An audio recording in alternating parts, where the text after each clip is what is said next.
Hey guys, I'm Tim. I'm Spencer. And I'm Dan. And this is a board game rundown. Today we are going to review Kemet, Blood and Sand by Madigo Games. 2 to 5 players, 90 minutes, right? I see you laughing. Madigo? No, it's just funny. I've always said Madigo. I don't know if it's right. I just think it's funny because this is like a current prob that now everyone is double so the problem guessing with themselves. Because I thought it was Gal Gadot that plays Wonder Woman, but it's Gal Gadot. Is it really? Yes. Is it Bergamot or Bergamot? I don't know who that is. It's the fruit. I don't know what that is. And this is Kemet. This is Kemet, though. So this is technically Kemet 2nd edition. The main differences that I can pull out, like top of my head, is that they basically incorporated a few of the expansions and then streamline a few things, which maybe... I think their version of streamlining is like just giving everybody player powers to start with. I also believe all the art on the tiles is different. Yes. So that's all of the artwork is updated. The board is just in different. general. All the tiles. Because I know that in the upgrade to go from Kemet to this, they give you all the new tiles. Right, because because the new artwork. well, some of the iconography has changed Sure. and things like that. It starts off much. You start faster. Yes. Oh, okay. Yes. You start off faster because they actually give you a power. Yeah, you get a power in the beginning. Right off the bat. And you might, yeah. I don't remember if old Kemet, when you built that first level of a pyramid, if you automatically got a tile with it. I don't remember if you did that or not. So full disclosure, it's been a while since I played Kemet 1st edition. I really, really, really, really, really like Kemet 1st edition. How do you like feel it. about it, though? I love it. So anyways, in Kemet, it is basically a territory control game. And the interesting thing about it is that they have victory points that are permanent, and they've got some that are temporary. And they do a really nice job, and this is in Old Kemet as well, where they will have the square-edged victory points are permanent, and then the round circles are temporary. And you can tell why you got that victory point, right? That's got a pyramid. So if you got a pyramid all the way up, that's a temporary victory point as long as you're holding on to it. If you have the temple one, right? So that's white. It's like a divine one. You've got that as long as you can hold on to it. Now, if you win a battle, that's a permanent point. Every time you win a battle, but you have to be the attacker. Right. And the temporary ones will just slide around depending on who is currently accomplishing that goal. Right. And then another thing I really like, while you got that out, is that at the end of a round, basically you're going to pull all these down, and then the person in last place then gets to decide where in turn order they're going to go, and then it goes from there. And you don't necessarily want to go first. Correct. Because if you want to be able to attack people, you might want to see where they're going. And maybe you don't want to get attacked by them. Right. In a combat-heavy game, going last is nice because while you have to put up with everyone else's turns and they might buy tiles before you that you want and stuff like this, at the end of the day, if you're planning on attacking this turn and you get to go last, that is a massive advantage, being able to choose your battle and no one else can counterattack. If you can take one of these temples, at the end, no one can take it from you. And then in the game, it is basically like an action selection game. There's a lot of games that do this, but Kemet was one of the first ones that I could think of that you could, right? So you've got this pyramid, and basically it's like buy a power tile of a specific color. These come out because you're only going to have 3 to choose from. So you're going to pick, obviously you're going to put the ones in that apply, and then that way, boom, there's build your pyramid, right? So you can upgrade and spend prayer points to build your pyramid up another level. The foot is for movement, pretty basic. The soldier is for recruiting. The onks are for prayer points, which is currency. So you're going to spend that to do different things. And then, there's the power tile. The only rule is by the time you've taken all your actions, you have to have at least 1 token on each level of your pyramid. It's the only rule. And you can only do one of the 3 tile things. Correct. You can only buy one of the power tiles in a round or whatever. And what is that top piece for? So the top piece is if you are lucky enough to have bought a tile with one of the gold versions of these, you put that up there and it will allow you to do whatever is on the tile, or you can buy a second power. Yeah, we don't have them out, but basically you get a gold token that's exactly like this, and now you have another token to play on your turn. Yep. And then your prayer points, you don't have to spend them all every turn. This isn't like Blood Rage or Cthulhu Wars. And then so some will carry over, I believe. And it came up a little bit, but I believe you're capped at 11 as far as we could tell. Yeah, it seemed like it to me. I didn't find anything that counteracted it, but But yeah, I mean, that's basically how you play. The second you move into somebody's territory, you're going to have a battle with them. Everybody has the same set of battle cards. And an interesting thing that you do when you do a battle, though, is you're going to pick what card you're going to use, and then you're going to discard one. And this helps you cycle through your deck. Yep. And so you're not going to get all these cards back until you've gone through your whole deck. And so then you can also select a Divine Intervention card. Everybody's got a dummy one that does nothing. So you can always slide one card under your card, a Divine Intervention card under your battle card. So whether you've got a good one or not, who knows? And then you always get that dummy card back. What is it called? Diversion? Yes. Yep. Yeah. But so anyways, Divine Intervention cards are going to give you an extra thing. They might kill a unit. They tell you what time in the game they can be used. So that's during the day phase, which is basically the phase where you're taking all of your actions, you're moving and things like that. The shield and spears is during the combat phase. There's movement cards, so on and so forth. If it's got the Ankh in the corner, it costs a prayer point, and you have to pay that prayer point for your thing to work. So then basically you reveal blah blah blah. If you've got the red blood drop, that is a kill. Otherwise, you're just going to force units out. But the shield can protect from the red drop. But if you've got that black drop, that is unblockable. So that is an automatic kill. You can win a battle and still lose all your units. And you can also lose a battle and kill all the other person's units. Yes. So that's a few things. Winning and killing are separate. Yep. There are veteran tokens. So if you participated in a battle, basically the defender is always going to get a veteran token, win or lose. If you don't get the victory point, you get a veteran token. And if you still have units left, you get a second veteran token. So the defender in a battle can get up to 2 veteran tokens.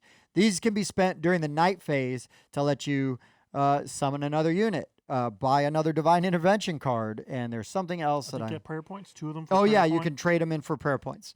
So there's different things you can do with that. And then in the night phase, that's when you're going to do your scoring. So you're going to get points for controlling 2 temples. If you control 2 temples, you're going to get a permanent victory point, which is really nice. If you, what is the other one? If you can sacrifice things up here, at this one, you can sacrifice units for a permanent They all have nice victory little point. icons up here to tell you what they do. This one gives you a bunch of prayer points for 1 sacrifice. So the iconography on the board is pretty strong. Once you understand what the symbols mean, it's pretty straightforward. One of the things that I've always liked about Kemet is I feel like it plays relatively quickly. For these kind of games, yeah. For these kind of games, it plays relatively quickly. I like the push and pull of the temporary victory points versus the permanent ones.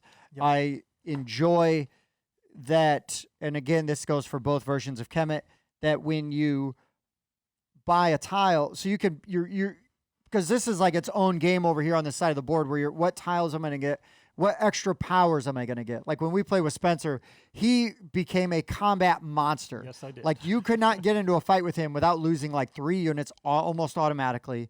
I mean, I say almost automatically because you had were automatic. Yeah, and you had a lot of red drops on yours too, right? Yep. Which is inflicting casualties, and it's just hard to come up with that many shields to deflect. Another awesome thing is by buying these tiles, it gives you the potential to get these monsters that can pair up with your units, and you can only have 1 monster per troop. So a troop is actually like a group of units. You can only have up to 5. The monsters don't count towards that limit, but they do give you they all give you a special ability, whether it's movement or extra combat or extra defense. And that means if all of these guys died, your monster goes into your pool. Yep. Yeah. And the nice thing though is that as soon as you on your next turn, you can basically just put them back out. Yep. Well, you have to summon him into your area, but yeah, you'd be able to put him back out. You get them back out pretty quick. At first I was worried that let's say I'm red over here he and I doesn't want to even on this attack one. blue, and blue is way over on the other side of the map. But over here we have these docks. I can just take the river all the way down here. Right. So it basically goes. There's red and blue docks, and so red goes to blue, blue goes to red. Yeah. Right. And the only way you can violate that rule is if you're going to the port for your home city. So this is blue's home city. If blue was all the way up here, or actually they've got a red dock. So if they were all the way up here, they could pop out of this red dock and go back to their home port. Another neat thing you can do is for prayer points, you can teleport from one of your pyramids to any of these obelisks on the board, which is pretty rad. which is why this game is actually kind of famous. Years before I had ever played it, I kept hearing about how Kemet is designed to where you're basically always like 2 spaces away from every other space on the board. Yes. Pretty much. You can always get anywhere you need to. It's kind of designed that way because of the docks and the obelisks are Right. really the two main thing. For a combat-heavy game, it's very good at making It certain you can stay in combat. It facilitates combat. Yes. It certainly does. And it's hard to win this game by turtling. I guess you kind of can if you can squat on some temples and not give them up. Well, the other nice thing is if I was going to attack over here and I really wanted to take out this city, I can't just make a second movement in the city if I have a unit that can do that. You have to stop because the wall of the city is in the way. So it prevents you from just taking over someone's city immediately. So you say it's nice. I say that is crap. Well, it hindered you. When we Yeah, played. exactly. But yeah, I mean, it's something to consider. Yep. So, I mean, that's basically Kemet in a nutshell. This Well- is the God's Pledge. Mhm. So this from the Kickstarter. So this does come with these nice trays which hold all the tiles. Normally, you put out all the tiles. I saw somebody put them in like almost like a baseball card sleeves. Oh, so they yeah. had but they were sized better, Mhm. like a page of coin Right. sleeves, and they all fit So in. here's the red page. And here's so the they blue just pull, page. yeah. So you just put them all out. So that works too. These trays are fantastic. Mhm. They're really good. The dual layered player boards Yep. are nice and helpful. Yep, it's only dual layered where it needs to be. Yep. So that's efficient, right? We didn't really go into it because we're not going to go into all the tiles do, right? But I mean, the big thing, right, is depending on the level of your pyramid, you on your turn can Oh. purchase. So this is a 4th level pyramid, so you can purchase up to, well, that's white, but still. So this is a level 2 red pyramid, so you can purchase up to level 2 of a red tech. Yes. And when that's you- super important. When you get it, you just kind of get it, and you're kind of building your little skill tree over here of all your Mhm. different colors. And then what they were saying earlier is if you buy one with the monster on it, you instantly get that monster and can place it out with your troops. But this is the game for That's me. Oh, that is- is is these that tech is the trees. bread and butter of Kemet. I mean, And that's what really makes They have Kemet. this nice little Oh. guide. So, yeah, it's got iconography on there, but sometimes it's a little confusing with something to do. This one describes what every single tile does, The books are great. including the divine these- interventions. This thing he's holding right now, this little 3-player little pamphlet, that's everyone's player Everyone aid. gets one. That is amazing. I Yeah. love And it. it goes into all the expansions as well. It's everything. Mhm. Yeah. It's Big really fan. it's really smart. Yes. It's really smart. The So rulebook right here. yeah, Yep. What do you guys I think of the actually rulebook? was going through this rule book along with Tim. Tim had the physical one, and I had a PDF version while we were going through it. Mhm. And I didn't have any problems. I thought it was organized well. Yeah. The terminology they were using was fine. I don't know. I was being taught by someone who already knew how to play, so that's nice. But still, yeah, but I was tried reading to along. I tried to go because I was going off of I did really make sure I wasn't just going off of OG Kemet. Correct. Yeah. Yeah. And making sure that I was following the newer rules. And I don't even know they're close enough that I don't even know that there was a lot of like, oh wait, you can't do that anymore. Because actually, I think more of the differences were it seemed like there was more things you could do. Mm-hmm. I think the ports are new. Yes, I think so too. But yeah. So you guys, well, Spencer's played original Kemet once at least. Yep. And then Dan has never played original Kemet. So he is just going off of his play of Blood and Sand. Correct. Uh, Which, from what I hear, is not necessarily better, not worse. It's just kind of a sidestep. Have one of them kind of thing. yeah, I mean, I'll get into that, I guess, when we give Sure. our final thoughts. But so I guess who wants to go first for a rating? You don't Well, want me to so- go first. Oh, okay. I think I do. Well, I don't know. Let's let Spencer go first. I like the game a lot. There's, I mean, if you want combat games, this is a really easy one to get into. I'm going to give this one a 9. Nice. Yeah. Wow, I that's like the great, game. dude. No, I'm happy. That is Yeah. a great score. That's I was really not good. Great expecting score. that from That's you. really good. Then again, I guess I just am always wrong about what I think you're gonna score a game. so- Right. Like, I thought Spencer loved it. And he's like, I'll give it a 5. Yeah, exactly. This game sucks. No, that's great. I'm really I mean, glad. sucks means mediocre. I Yeah. mean, 5 means mediocre. I wouldn't say the Yeah. 5 is a game sucks. No. But no, that's great. I'm really glad. And there's so much replayability. Mhm. Especially you're kind of in an arms race as well. Mhm. That separate game over there. But I wanted to get one of the tokens. Someone took it the turn before I could do it, and it made me change up what I was going to do completely. Mhm. So, yeah, it has a lot of replayability and flexibility. Yeah, and then because of the setup, and I might house rule this different next time we play, but they Yeah. make you eliminate one of Oh. the pyramids, and we all kind of.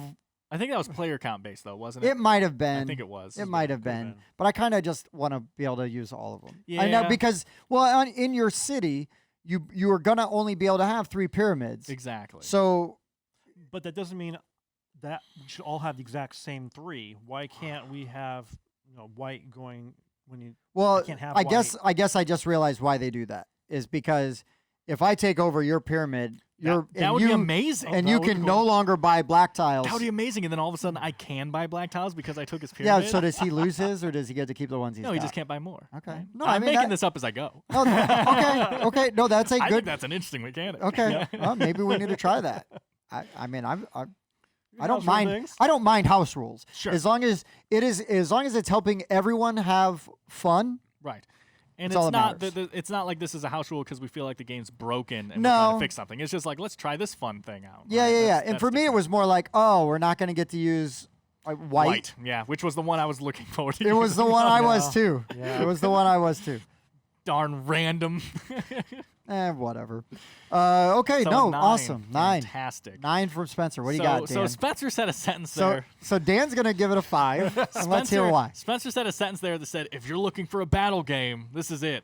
And I'm just not looking for a battle game. That's what I not thought. what I want. I don't like skirmish games. I don't like overly mean games, which I actually don't think this is. But I'm just saying. Right. That's usually why I don't like skirmish games. It's Mm-hmm. because it's just you guys beating on each other the whole time until eventually someone passes out from blood loss. Right. And If you're doing it right. this game is just, yes, it's an area control game, but like, is it? It feels so much more like a just fighting game, and it's just that when you beat someone, you control the area now. No, it is But 100% an area control game because that's how you score all your points. That is Yeah. literally Yeah, how how you you get score. I get that, but to do all that is just fighting. That's all you're doing is fighting. There's nothing else there, right? It's just you need that area, fight me for it. I need that area, fight me for it. I want that, fight me for it. That's everything's just fighting. I need to go and stop you from controlling the area. Right. Yes. And I don't know. I just tend to not like games that feel like just fighting, just throwing a bunch of pieces at each other with no thinking involved. And like, I don't know. Again, I know I'm going to get a lot of hate for this. That's totally fine. I didn't hate the game. The components are mind blowing. And I know we have the God's Pledge. God Pledge. No S. The God Pledge here.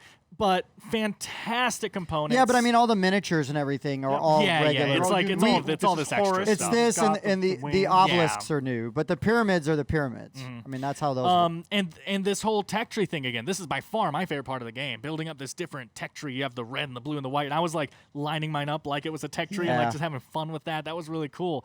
But like when it comes to the end of the day, I know this is a thing that people are going to be annoyed with me for because I use it all the time. But I just got unlucky with games like this. Guess what? If you haven't played a game like this before, this will blow your mind. It's a crazy game. But like if you own Lords of Hellas, I don't see why you would ever buy this game. I just don't. Sure. Lords of Hellas is so much better. It has this type of fighting if you want that, but there's also so much more to that game. Do you want to just go after the monuments and the building? Do you want to go after the actual area control? You can just go after area control in that game if you want. Like, so I have to compare this to all the other games in the same type of genre, which I think Lords of Hellas actually does match more with this than Ankh. Yes. I compare Yeah, Lords of Hellas to Ankh a lot. because specifically because of the way you select your actions. Right, and things I like compare that. Lord's House to Ankh a lot and be like, oh, I kind of like them very close and stuff. And Tim does say fairly, they're not really the same. And that's true. This is much more like Lords of Hellas than Ankh is. I agree with you there. Yes. And I do feel better comparing these two than with Ankh involved. But yeah, I mean, Lords of Hellas is better. I like Ankh more. There's so many other games that are fighting area control games that I would rather play. It was funny though because you were talking about how you don't like those kind of games. I And Lords know. of Hellas is one of your favorite games. I know. Again, I Always an just exception. Sure, no, but sure. there's so much else going on Yeah. in Lords of Hellas. No, I there think is. is what I'm saying. And Yeah. in this, it's just like, you want this fight, and if you want this fight. But anyway, I'm giving it a 6. It's an above average game. again, 7 is kind of I would recommend this game. So I have to give it below a 7 because I just wouldn't recommend it. Someone's like, I'm really interested in Kemet. My first sentence would literally be, have you played Lords of Hellas? That would be my first sentence. Have you? Are you aware of my Lord and Savior? The Lord of Hellas? Yeah, exactly. I'm just being honest here, right? Sure. So at that point, it was between a 6 and a 6.5 because it's definitely an above average game, right? It's above a 5, and I think I'm going with 6 for now. That could change, but yeah, it's not a bad game, and it's definitely a good. I think it is a good little entry point for a more heavy area control game, right? I just think there's better options. How does this compare to Lords of Hellas in terms of how long it takes to play? Lords of Hellas, I've only played this. I've played this much less than Lords of Hellas. Lords of Hellas is a little bit longer, but Lords of Hellas does not overstay its welcome. It's not a super long game. Yeah, I would agree with that, and I think that's a fair question.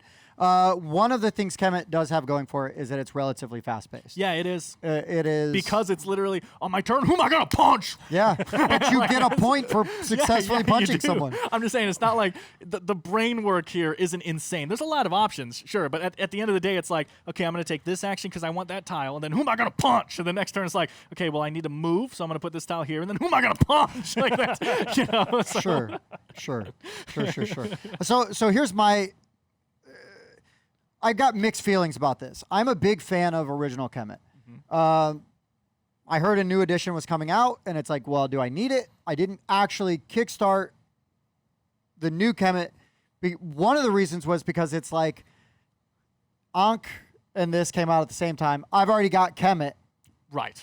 I really wanted to try Ankh, and it didn't look like that this did enough things differently to go, holy smokes, I got to go and get both. Then it turned out I had the opportunity later to get Kemet, and I was like, you know what? I want to check it out. So, original Kemet, I think, suffers from what games like Dominion does, where Kemet is an early version of a game that gave you a lot of unique mechanics that are now implemented in other games. Right. It was a technical test, right? Something that I talk about, like like the first Assassin's Creed game.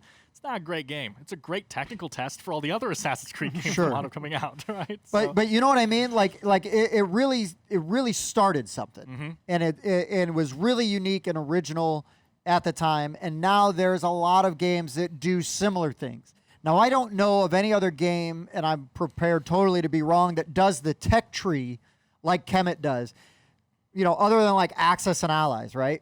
If you play with that variant where you can have the upgraded technologies and everything. But this is the tech tree is where this game is made. Yeah. That's what makes this game really good, and not just dudes on a map punch you in the face. I'd like to point out, you can actually get points from buying certain tech. Yep. So there is a way to boost your points, but I think you are going to have to kill people. I think that was most of mine.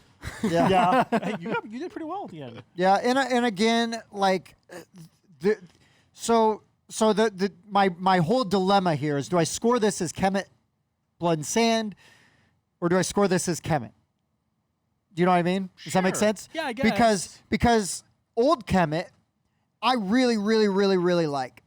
And then I get Kemet Blood and Sand, and it's like, oh, this is Kemet. There's a few things that are different, and a few things that kind of speed up gameplay and make you a little more powerful. But it's like, is it enough? Right. Is it enough that it's like, I gotta have both? Right. Because now that I played it, I don't know that I would feel like I needed both. No, I wouldn't think that you would need both. But on the flip side, getting the expansions for the original Kemet is ridiculously difficult to do for a reasonable price.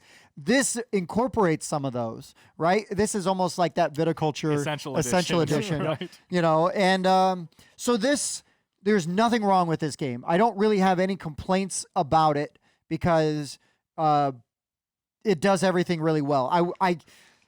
I really like these new pyramids. I kind of like the old Kemet pyramids. The old Kemet pyramids were these giant marble D4s that were the color of whatever, and then you turned up, and then the number was at the top as the level. Yeah. I don't know why. I just thought those giant, chunky D4s looked great. Now, these pyramids it's a really nice implementation of that system. And I think that once you give them a nice wash, you'll like them even more. No, they look great and everything. I just was like almost disappointed when I was like, oh wait, I don't get the big dice. Oh, I don't get to rotate. Yeah, but it's fine. That's not a real complaint. That is a nitpick. So I guess here's my problem is I'm trying to not let that disappointment that this isn't Right. so different that it's like, oh wow, this blows away old Kemet. No, yeah, I do think you score however you want, right? I do think from my perspective, I think you need to judge Kemet Blood and Sand On its own merits. but from the point of view of someone who's never played Kemet, Sure, right? sure. So The like, Kemet doesn't exist. Yeah. Right. So unlike Dan, I like these kind of games. Right. And actually Dan does kind of like them. It's just he doesn't like all of them. He just likes the really good ones that he likes, right? right, I don't Like, know, yeah, just a I weird mean, specific taste. I Sure, don't know. no, and that's fine. That's fine because there are games that it's like I should hate this game, but I freaking love it. Right. And this is Like a kind Munchkin. of Sorry. I do like Munchkin. I do like Munchkin. Not all the time, but whatever. But I do like these kind of games. I like the strategy. This suffers because it came out at the same time as Ankh. And Ankh is superior. They're not even comparable. They're not to even me. comparable. Like, They play completely, but they play completely differently. But True. you have two Egyptian themed games that come out at the same time. It's impossible. It is irresponsible not to at least compare them a little bit. yeah, and Ankh is like already in my top 50 games of all time, maybe. I Right. loved that game. And I mean, yeah, they're not comparable because they're so different, but they're also just not comparable because I think they're in two different leagues. Right. No, So- they're just different. They're just different. But for me, I just think I'm probably just going to come down on an 8. Okay. I almost said a 7, but because there wasn't enough difference. But I want to judge it on its own merits and not versus. This isn't a old Kemet versus Kemet Blood and Right. Sand. If someone's This just is- at their FLGS looking for an area control game, If you want a really good area control game and it with really good components and a really unique mechanic, Kemet Blood and Sand has got it. But I would also just say go watch our Ankh review and then watch this review and see which one sounds more interesting. especially because I've seen the retail price for Ankh now, and it's totally worth it. It's a Well, good- that's not really? the Kickstarter Of edition. course not. Sure. But I still think even without the Kickstarter, the game is that solid. Okay, I'm saying. okay. I think it's worth it. So I would just refer you, Dan. Do you want to do the snap? To Ankh? Yeah. Right there. So That's I Ankh. would say make your own decision, right? Go and look at that one and then look at this and see which Egyptian themed dudes on a map game grabs you more. 100%. That's Uh, a good call. But I think that if any of this sounds interesting, and again, the tech tree is something to be seen, man, and to be experienced. Like I said, even though I rated it lower than you guys, I mean, this is the game. This Right. is fantastic. Right. So- I mean, even though you are rating it lower than me, have you really disagreed with anything that I've said? No. Yeah, and that's fine, right? Yeah. That's the beauty of doing this. So because our each individual rankings would be obnoxious to find Yeah. on Board Game Geek, for example, we are going to average it all together. We are. And put that score on BGG. So Dan, round what does that score average out to? That gives us a 7.7. Hurry up. Almost forgot to do Bob's job. Get it out there. But this is a really good game. I have this dilemma now because it's like, do I just keep both on my shelf? Do I Yeah. get rid of one? Which between the two of them, which one did you like better? Like old Kemet versus new Kemet? I guess this one because Yeah, just- I've It got has put the all dice the in this stuff game. it. because I've got Yeah, this why not? because I've got this stuff. Yeah. Because the newer rules, it would be so easy to just put out old Kemet and say, okay, every time everybody just starts with a tile, like Right. automatically, right? It's almost like just a bunch of little variations. Or Yeah, variants yeah, I yeah. they definitely put like in. this one more than Old Kemet. But I mean, yeah. It is a No, good but question. that's great though. That's great. So yeah, guys, just check out the video. We should probably just do a review of Kemet at some point in time. And Lords We of did- Hellas. we did I once. talk about it way too much. we did do a review of Kemet once. Oh, so we can ages and ages and ages ago. re-review it. Yes. And then we could also re-review Right, 'cause Lords I of wasn't in Hellas. it. And you should Yeah, be in we weren't in it. it. Because that game is the reason that there's this. I know. It keeps happening. Gross. But anyways, guys, this has been Kemet, Blood and Sand. For the Board Game Rundown, I've been Tim. I've been Spencer. I've been down. We'll see you next time. Thanks for checking out the Board Game Rundown. If you like what you saw, like, comment, and subscribe to our channel. Share our videos on social media and spread the word. We publish new content weekly, including reviews, unboxing, and Let's Plays. And as always, thanks for watching.